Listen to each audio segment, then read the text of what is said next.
Well, I once did a book, you may know, on the work of Effie Lee Newsom. I was working on my uh, book, what I call my big book, on African American children's literature that traces its development from as far back as I could go, which was basically 19th century, up through the end of the 20th century. And when you do that, you first of all, you get into church publications, the AME Church, but also into the 20th century, Carter G. Woodson and his publishing company.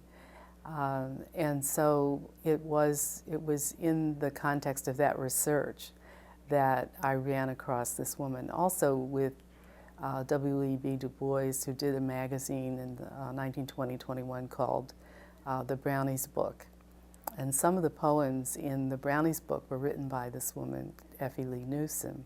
She also did some columns in the book, sort of nature columns. She lived in Wilberforce, Ohio, and her husband, I believe, was a bishop in the AME Church. I read a number of her poems, and then she did a book, which came out in early might have been 1940, and I think it was published by Woodson's company. And when you read the poems, some of them are treacly, 19, 20, 30, sweet. But some of them I thought also just were still appealing. They seemed to me to have some great metaphors, some great imagery. She had a little sense of humor.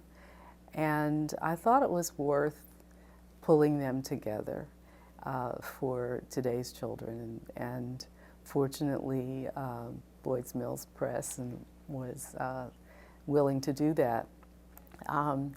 The illustrations were from the book, were the original illustrations, and Boyd's Mills went to get permission, and so we simply reproduced those. But they're wonderful.